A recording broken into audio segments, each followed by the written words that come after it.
The Australian Financial Review.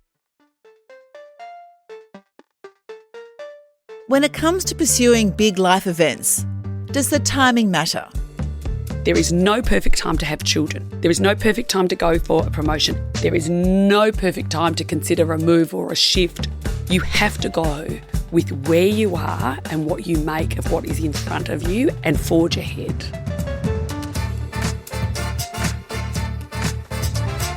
Welcome to 15 Minutes with the Boss, a podcast about success, failure, and all the lessons learnt along the way.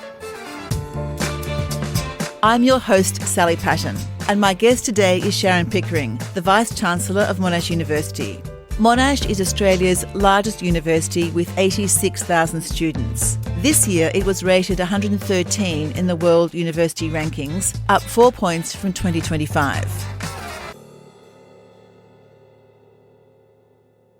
Thank you so much for coming into our very dark Melbourne studio today. It's wonderful to be here, Sally. Now, we've only got 15 minutes, so I'm going to start the clock right now. Tell me about your morning routine. What time do you get up? Do you drink coffee first thing or do you run half a marathon? Probably neither of those things, Sally. I get up at about 5:45 in the morning. I trawl through basically the incoming reports from our campuses. I do a bit of a read of the main papers for here and internationally, sometimes making a coffee at the same time. I try to get a burst of exercise in. It's a burst rather than an elaborate routine. So what's your burst? My burst would be 20 minutes on the stair climber or a quick half-hour walk or something similar to that. So it's short and sharp. It's absolutely short and sharp. No need to drag that out. As soon as the endorphins kick in, that's fine. I've done my job. It's time to move on to the day.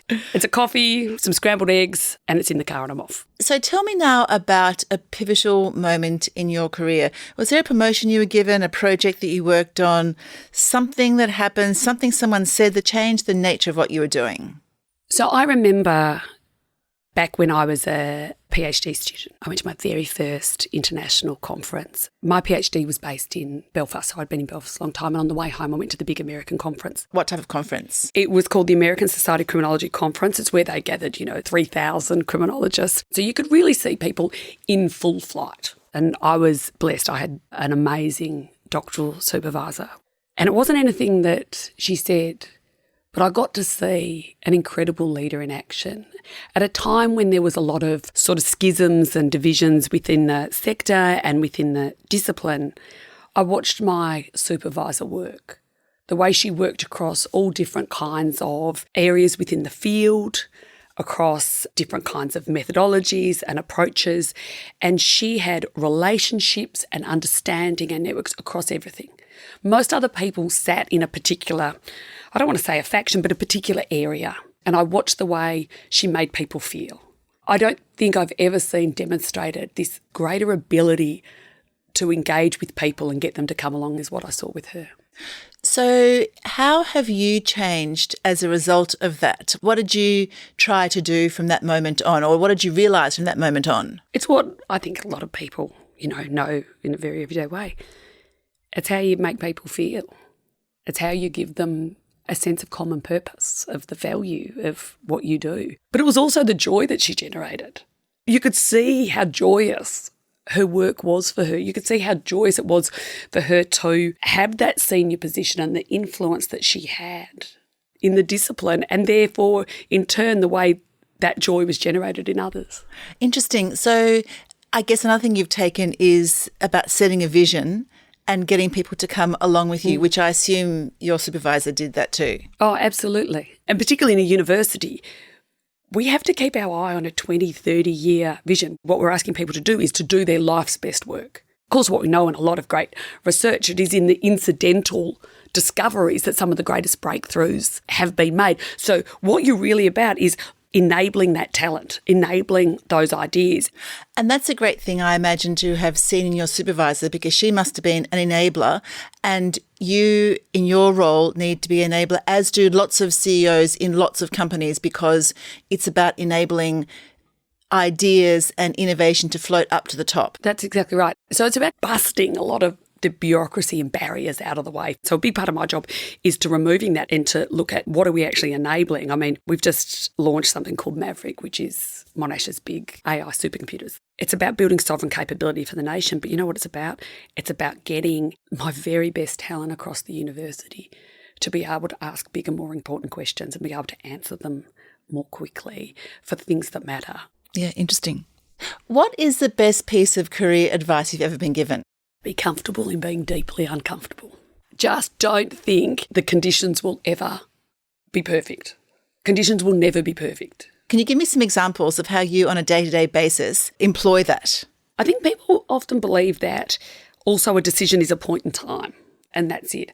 I think in leadership roles, you have to make decisions, you have to be clear, but there's always a calibration. We're always getting new information. I think we've always got to listen. I mean, I'm very evidence-driven, What does the data tell us? But what are people telling us? And how do we have to constantly recalibrate to make sure that decision remains the best possible decision? So does that mean that you are constantly going to the members of your leadership team saying, are you sure that this is the right decision? Do we need to recalibrating? Are you constantly reminding them to think like that? No, I think people sometimes think this means you're constantly re-prosecuting a decision. Absolutely not. When you decide to go in a direction, you're going to decide in a direction. But as you go in that direction, you learn things along the way that you have to take into account. And I think my job is to enable them to make adjustments along the way. I think about the university environment. You think about the national regulatory landscape we're currently sitting in, and you think about the international landscape. Things are shifting all the time. There's lots of disruption, whether that be around AI, lots of disruption in relation to some of the geopolitical and economic impacts occurring, particularly across the Indo-Pacific at the moment. So it's really about making sure, are we ensuring that we're delivering on this, taking into account the way those conditions are changing? So with all the disruption going on and with all the changes going on, do you have sleepless nights? No, because uncertainty is simply the environment we operate in. What I do constantly think about is, have I got the right people in the right places? Have I got the right leadership across the institution to position us as well as we possibly can? Sharon, stay where you are. We are going to take a short break, and when we come back, you pick the questions. I'll see you soon.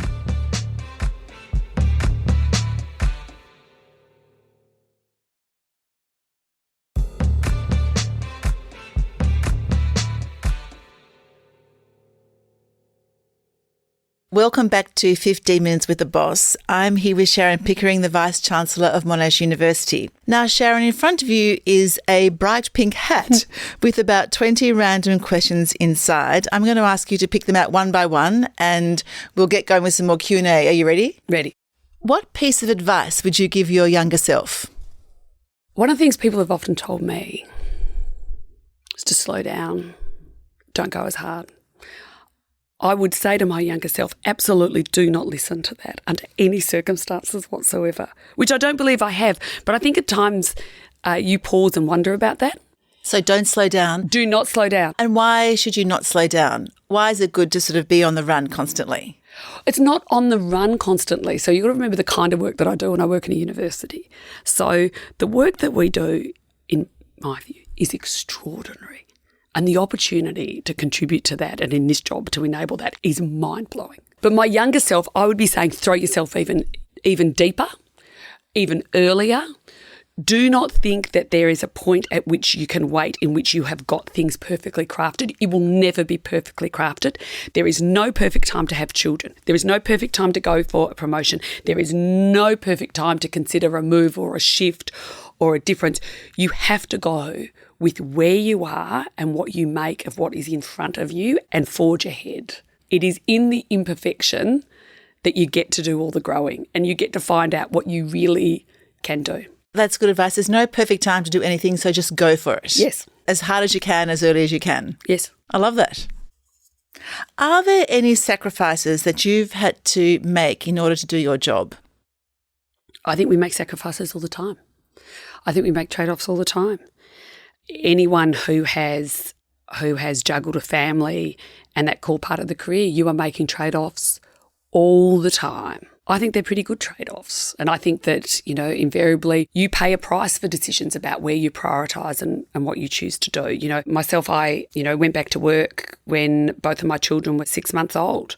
I feel like I had jet lag for 10 years after that, when you're in the midst of that, you always think you've made sacrifices and particularly, for your children. But, I look at that now and I think, the pros outweigh the cons. So the sacrifices were mainly family sacrifices? I think absolutely. I think you also make other kinds of sacrifices along the way.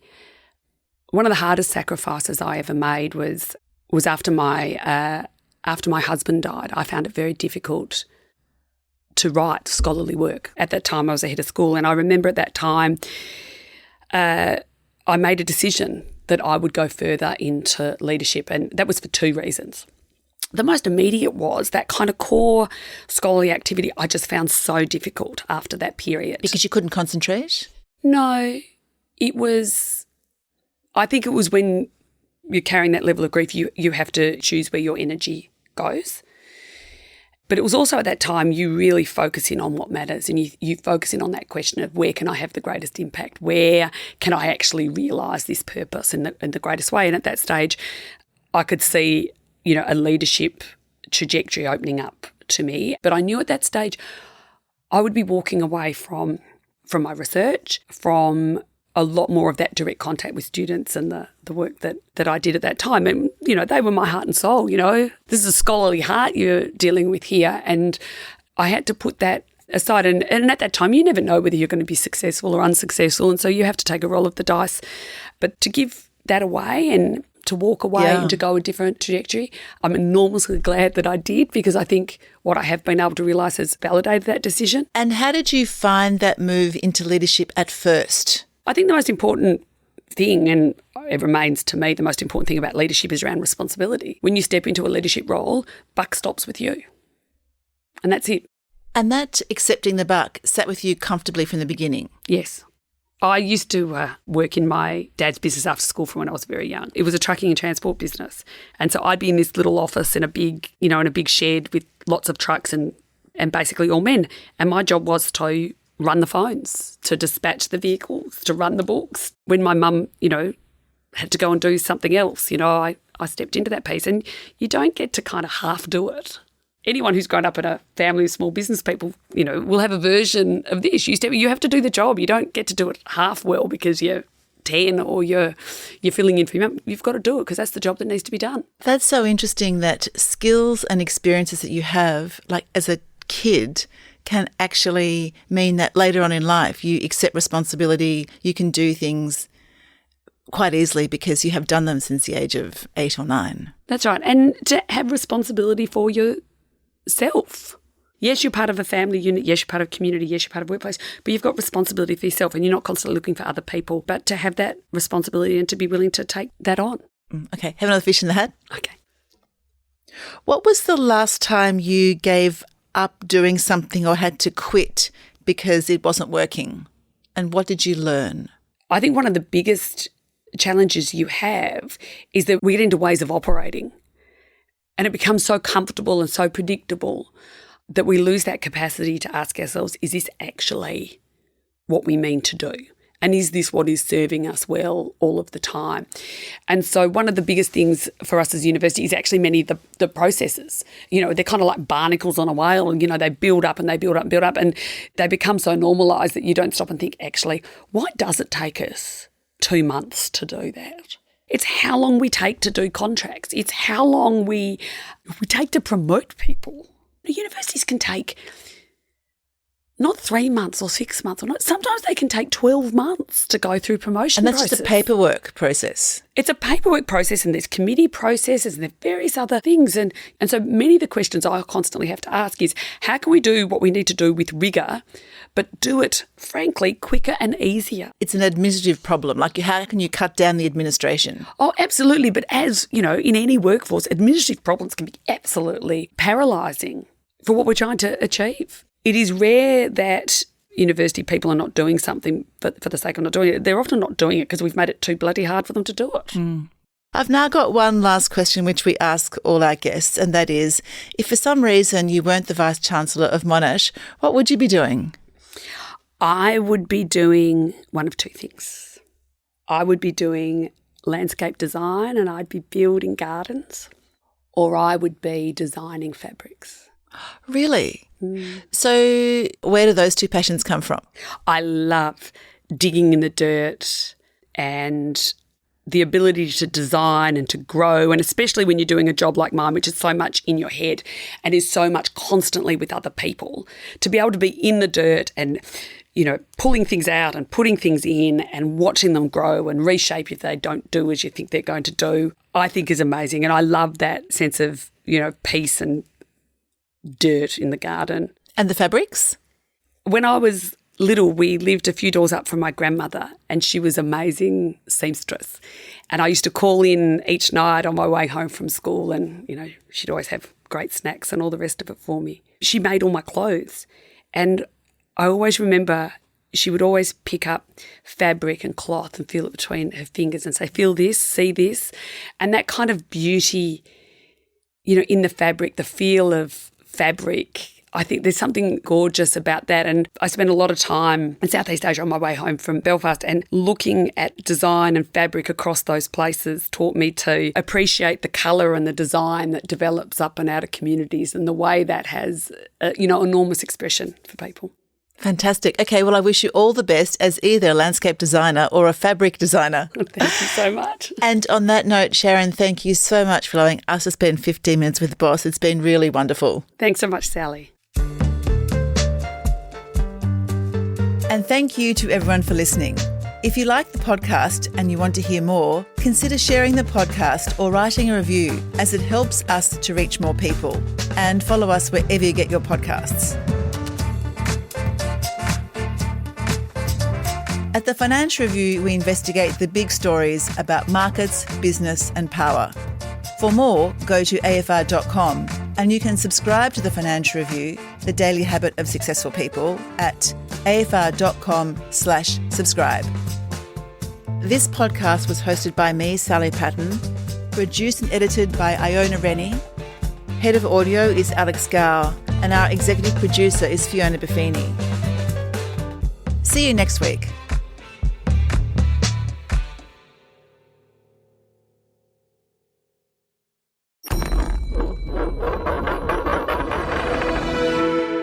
The Australian Financial Review.